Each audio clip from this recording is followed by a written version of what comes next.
আপনি শুনছেন আজকের পত্রিকা চ্যানেলের খবর। আজ জানবো পশ্চিমবঙ্গ, দেশ ও বিদেশের সমস্ত তাজা খবর। আপনি যদি আমাদের চ্যানেলে নতুন হয়ে থাকেন তাহলে অবশ্যই চ্যানেলটি সাবস্ক্রাইব করুন। প্রতিদিনের তাজা খবর আপনার হাতের মুঠোয় পৌঁছে দিতে আমরা সদা প্রস্তুত। তাহলে খবরের শুরুতেই জানিয়ে দিই আজকের সংবাদ শিরোনাম। হুমায়ুন কবির নয়, বাবরি মসজিদের ভিত্তিপ্রস্তর স্থাপন করেছেন মমতা বন্দ্যোপাধ্যায়। 2208 থেকে 2 মৃত ভোটার ও রিটার্ন শূন্য বুথ হঠাৎ উধাও, কি বলছে কমিশন? দিদির সরকার শেষ, সল্টলেকে শুভেন্দুর চ্যালেঞ্জের মাঝেই বিজেপিতে বড় যোগদান, ভোটের রণনীতিতে শোরগোল। বাবরি মসজিদ ইস্যুতে হুমায়ুনের উত্থান তৃণমূলের পতনের অশনি সংকেত, নেপথ্যে কোন বড় মাথা? 26-এর ভোটের আগেই ফুল বদল, বিজেপিতে যোগদান প্রসঙ্গে কি বলছেন রাজন্যা? চাপ যাই আসুক, এসআইআর থামবে না, সুপ্রিম কোর্টের কড়া রায়, আদালতের ভৎসনায় রাজনৈতিক মহলে চাঞ্চল্য। 26-এর ভোটে হুমায়ুনের মাস্টার প্ল্যান, বিরাট সিক্রেট ফাঁস করলেন অধীর, বাংলার ওপর নিয়ন্ত্রণ হারালেন মমতা। এসএসসি ইস্যুতে ফের মামলা, কি আছে চাকরি প্রার্থীদের ভাগ্যে? হুমায়ুন কবিরকে কারা টাকার পাহাড় গোনাচ্ছেন, জানতে তদন্ত শুরু কেন্দ্রীয় আর্থিক গোয়েন্দাদের। বিজেপি বিধায়কের হাত ধরে পেয়েছিলেন নাগরিকত্ব, ভারতীয় হয়েই যোগ দিলেন টিএমসিতে। হোটেল, অনুষ্ঠান বা ব্যাংকে আধার জেরক্স জমা দেওয়া যাবে না, জারি নতুন নির্দেশিকা। রাজ্যের নতুন যুক্তি আদালত আর শুনবে না, কড়া নির্দেশ হাইকোর্টের ভারপ্রাপ্ত প্রধান বিচারপতির। কোন মামলায়? বিধানসভা নির্বাচনে কারা টিকিট পাবেন, তৃণমূলের অন্দরে গড়ে উঠেছে টান টান তালিকা। বিরাট খবর, অবশেষে বাংলায় 100 দিনের কাজ ফিরছে, কেন্দ্র জানালো বড় তথ্য। মাথার খুলি ভেঙে দেওয়ার হুমকি, শুভেন্দুকে বেলাগাম আক্রমণ, দাপুটে তৃণমূল নেতার মন্তব্যে তোলপাড়। নোদাখালীতে মহিলাকে ধর্ষণ ও খুনের অভিযোগ, অর্ধনগ্ন দেহ উদ্ধারে চাঞ্চল্য, গ্রেফতার 2। পশ্চিমবঙ্গে বিধানসভা ভোটের আগে বিজেপিতে 3 জনের যোগদান। জাতীয় সঙ্গীতকে টুকরো টুকরো করেছে কংগ্রেস এবং জওহরলাল নেহেরুকে তো প্রধানমন্ত্রী মোদীর, কি বললেন তিনি? আপনি 12 বছর প্রধানমন্ত্রী, একই সময়কাল দেশের স্বাধীনতার জন্য জেলে কাটিয়েছেন নেহেরু, মোদীকে নিশানা প্রিয়াঙ্কার। বাংলায় বরফি ঠান্ডা, জমে যাওয়ার পরিস্থিতি, হতবাক আলিপুরও, আগামী 3 দিনে বড় চমক। এতক্ষণ শুনছিলেন সংবাদ শিরোনাম, এবার জানাবো বিস্তারিত খবর। পশ্চিমবঙ্গে বাবরি মসজিদের ভিত্তিপ্রস্তর স্থাপন নিয়ে মুখ্যমন্ত্রী মমতা বন্দ্যোপাধ্যায়ের দিকেই আঙুল তুলেছে বিজেপি। এই নিয়ে কেন্দ্রীয় মন্ত্রী গিরিরাজ সিং বলেন, হুমায়ুন কবির বাবরি মসজিদের ভিত্তিপ্রস্তর রাখেননি, রেখেছেন মমতা বন্দ্যোপাধ্যায়। এখন তিনি নাটক করছেন এবং তার নেতা ও সাংসদদের দিয়ে হুমায়ুনের বিরুদ্ধে বিবৃতি দেওয়াচ্ছেন। মমতা বন্দ্যোপাধ্যায় বাংলার মাটিকে হিন্দু ও মুসলমান ভাগ করার গোপন এজেন্ডা হিসেবে এই বাবরি মসজিদকে নিয়ে এসেছেন। এই ভিত্তি একটি সুচিন্তিত রণনীতির মাধ্যমে স্থাপন করা হয়েছে এবং এটি কেবল বাংলায় নয়, এর জন্য শাস্তির মুখোমুখি হতে হবে মমতা বন্দ্যোপাধ্যায়কে। প্রসঙ্গত, 6ই ডিসেম্বর মুর্শিদাবাদের বেলডাঙায় বাবরি মসজিদের ভিত্তিপ্রস্তর স্থাপন করা হয়।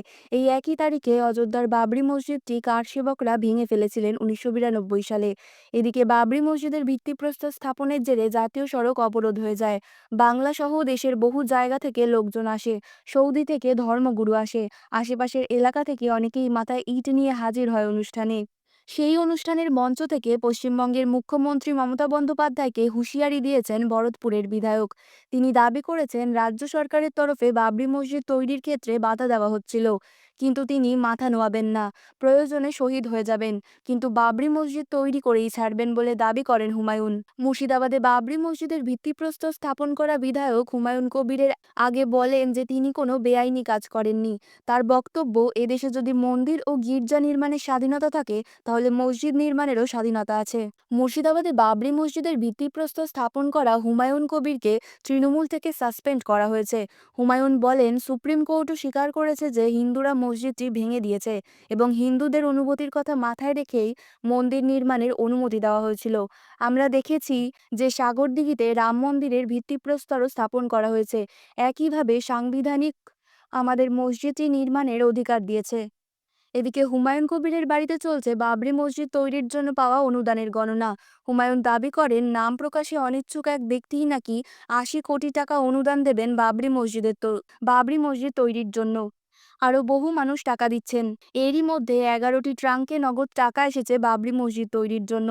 টাকা গুনেছেন ৩০ জন মিলে।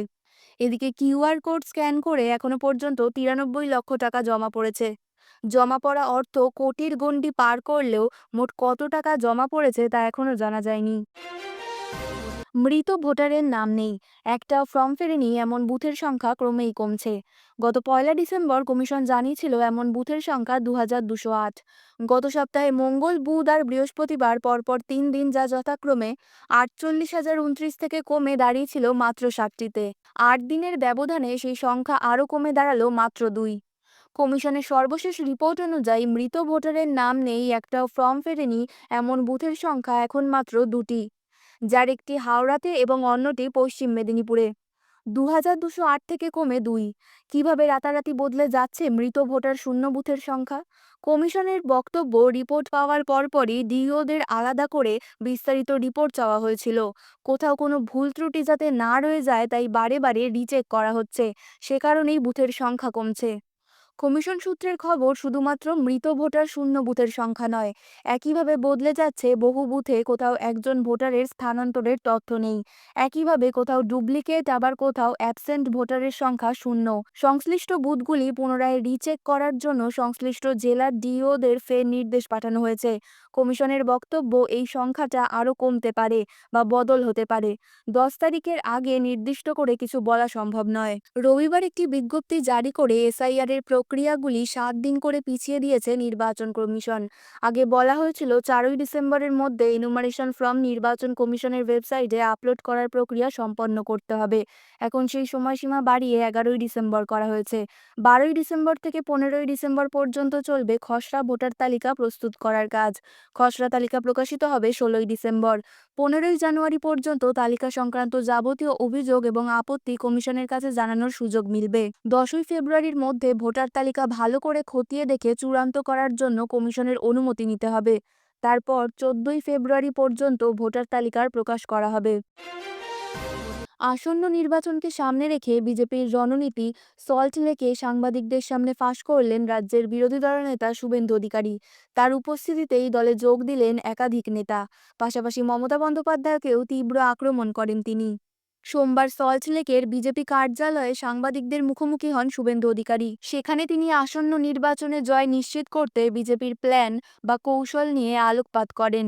শুভেন্দু অধিকারীর উপস্থিতিতেই অন্য দল থেকে বেশ কিছু উল্লেখযোগ্য নেতাকর্মী আনুষ্ঠানিকভাবে বিজেপিতে যোগদান করেন, যা এই বৈঠকের গুরুত্ব আরও বাড়িয়েছে। শুভেন্দু অধিকারী রাজ্যের শাসক দল তৃণমূল এবং মুখ্যমন্ত্রী মমতা বন্দ্যোপাধ্যায়কে কড়া ভাষায় আক্রমণ করেন। তিনি অভিযোগ করেন, তৃণমূল জনস্বার্থে কাজ না করে কেবল ভোট ব্যাংকের রাজনীতি করছে। তার দাবি, রাজ্যের বর্তমান পরিস্থিতি দেখে মানুষ তৃণমূলের ওপর থেকে ভরসা হারিয়েছে এবং এবার বিজেপি সরকার গঠন করবে। বিরোধী দলনেতার এই মন্তব্য এবং সল্টলেকে বড় যোগদান পর্ব আসন্ন নির্বাচনের আগে বিজেপির মনোবলকে অনেকটাই বাড়ালো বলে মনে করছে রাজনৈতিক মহল। এই ঘোষণার মাধ্যমে শুভেন্দু অধিকারী কার্যত নির্বাচনের দামামা বাজিয়ে দিলেন। গ্রুপ সি এবং গ্রুপ ডির যোগ্য প্রার্থীদের তালিকা প্রকাশের নির্দেশ দিয়েছিল হাইকোর্ট। তবে সেই তালিকা প্রকাশ্যে আপত্তি। তাই হাইকোর্টের দেওয়া নির্দেশকে চ্যালেঞ্জ জানিয়ে সুপ্রিম কোর্টের দ্বারস্থ হয়েছে স্কুল সার্ভিস কমিশন বা এসএসসি। হাইকোর্টের রায়ের বিরুদ্ধে সুপ্রিম দুয়ারে কমিশন, এসএসসি। কলকাতা হাইকোর্টের বিচারপতি অমৃতা সিনহার দেওয়া রায়ের বিরুদ্ধে শীর্ষ আদালতের দরবারে এসএসসি। উল্লেখ্য, গত ২রা ডিসেম্বর কলকাতা হাইকোর্ট যে নির্দেশ দিয়েছিল তার বিরোধিতা করেই কমিশন সুপ্রিম কোর্টে গিয়েছে। গত বুধবার ২০১৬ সালে গ্রুপ সি, গ্রুপ ডি আনটেন্ডদের তালিকা প্রকাশের নির্দেশ দেন বিচারপতি অমৃতা সিনহা। আসল যোগ্য প্রার্থী বলতে ২০১৬ সালের নিয়োগ প্রক্রিয়া চিহ্নিত দাগি ছাড়া যারা আছেন তাদের নাম প্রকাশ করার কথা বলে হাইকোর্ট। এসএসসি সংক্রান্ত মামলায় হাইকোর্টের কড়া নির্দেশ, আগামী ৮ই ডিসেম্বরের মধ্যে বিস্তারিত তথ্য এই group C, group D D untended অর্থাৎ যারা দাগি নন তাদের তালিকা প্রকাশ করতে হবে স্কুল সার্ভিস কমিশনকে। কলকাতা হাইকোর্টের এই নির্দেশই মানতে নারাজ কমিশন, তাই সুপ্রিম কোর্টের দ্বারস্থ তারা। উল্লেখ্য, নির্দেশ দিয়ে পর্যবেক্ষণে বিচারপতি জানিয়েছিলেন যারা যোগ্য প্রার্থী তারা যেন বয়সের ছাড় পেয়েই নতুন নিয়োগ পরীক্ষায় আবেদনের সুযোগ পান, তা নিশ্চিত করতেই এই তালিকা প্রকাশের নির্দেশ দেওয়া হচ্ছে। উল্লেখ্য, প্রথমে বলা হয়েছিল ৩রা নভেম্বর থেকে ৩রা ডিসেম্বর পর্যন্ত আবেদন করা যাবে। সম্প্রতি আবেদনের সময়সীমা বৃদ্ধি করেছে এসএসসি। জানানো হয়েছে ৮ই ডিসেম্বর পর্যন্ত আবেদন করা যাবে। এদিকে ৮ই ডিসেম্বরের আগেই তালিকা প্রকাশের নির্দেশ দিয়েছে হাইকোর্ট। তবে এরই মধ্যে সুপ্রিম কোর্টের দ্বারস্থ কমিশন। এবার ডেডলাইনের আগে সুপ্রিম কোর্ট কোনো নির্দেশ দেয় কিনা সেদিকেই তাকিয়ে সকলে। ৫ তারিখ সুপ্রিম কোর্টে স্পেশাল লিভ পিটিশন ফাইল করেছে কমিশন। ডায়েরি নাম্বার ৭০১৬৯ হিসেবে নথিভুক্ত হয়েছে মামলাটি। প্রসঙ্গত, নয়া নিয়োগ প্রক্রিয়ায় অভিজ্ঞতার জন্য নম্বর বিভাজন এবং প্যানেলের মেয়াদ নিয়ে জটিলতার মধ্যেই নতুন মামলা প্রক্রিয়াটিকে আরও দীর্ঘায়িত করতে পারে বলে মত আইনজীবী মহলের। বাংলা জুড়ে জমে গেছে শীত। শহর থেকে জেলা সর্বত্রই হু হু করে নামছে পারদ। আলিপুর আবহাওয়া দফতরের পূর্বাভাস, চলতি সপ্তাহে তাপমাত্রা আরও কমার সম্ভাবনা প্রবল। ফলে এ সপ্তাহেই রেকর্ড ঠান্ডায় কাঁপতে পারে রাজ্য। হু হু করে নামছে তাপমাত্রা। এই মুহূর্তে শীত জাঁকিয়ে বসার জন্য রাজ্যে সব রকম অনুকূল পরিবেশই রয়েছে। আবহাওয়া দপ্তর জানাচ্ছে, এখন শীতের পথে বাধা দেওয়ার মতো কোনো সিস্টেম সক্রিয় নেই। তাই আগামী কয়েকদিনে বিভিন্ন জেলায় সর্বনিম্ন তাপমাত্রা আরও ৩ ডিগ্রি পর্যন্ত নেমে যেতে পারে। দক্ষিণবঙ্গে জমজমাটি ঠান্ডা। দক্ষিণবঙ্গের জেলাগুলিতে প্রবল ঠান্ডার দাপট। সর্বত্রই তাপমাত্রার পতন দেখা যাচ্ছে। ইতিমধ্যেই দক্ষিণবঙ্গের বিভিন্ন জেলায় পারদ ১০ থেকে ১২ ডিগ্রির মধ্যে ঘোরাফেরা করছে। বাঁকুড়া ও পুরুলিয়ার মতো জেলাগুলিতে রাতের দিকে তাপমাত্রা নেমে আসছে ১০ ডিগ্রির কাছাকাছি। পশ্চিমাঞ্চলের জেলাগুলোতে কনকনে হাওয়া আরও বাড়িয়ে দিচ্ছে শীতের অনুভূতি। পাশাপাশি কোথাও কোথাও সকালের দিকে ঘন কুয়াশার দাপট দেখা যাচ্ছে। কলকাতায় শীতের বাড়বাড়ন্ত।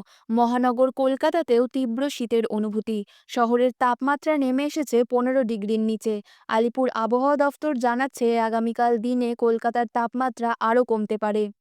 উত্তরবঙ্গে শীতের সুনামি। দক্ষিণবঙ্গের পাশাপাশি উত্তরবঙ্গেও শীতের তাণ্ডব। পাহাড় জুড়ে বইছে প্রচণ্ড হিমেল হাওয়া। দার্জিলিংয়ে তাপমাত্রা নেমে পৌঁছেছে ৫ ডিগ্রিতে। কালিম্পংয়েও পারদ ঘোরাফেরা করছে ৮ থেকে ১০ ডিগ্রির মধ্যে। এ সময় চলছে পর্যটনে ভরা মরশুম। ফলে উত্তরবঙ্গের বিভিন্ন পর্যটন কেন্দ্রে উপচে পড়ছে পর্যটকের ভিড়। শীতের মজা উপভোগ করতে ব্যস্ত পাহাড়প্রেমীরা। শীতের এমন দাপটে জুবুথুবু গোটা বাংলা। আগামী কিছুদিনেও তেমনই পরিস্থিতি বজায় থাকার সম্ভাবনা। খবর আজকের মতন এই পর্যন্তই। পরবর্তী খবর শোনার জন্য সাবস্ক্রাইব করুন আজকের পত্রিকা ইউটিউব চ্যানেলটিকে। ধন্যবাদ।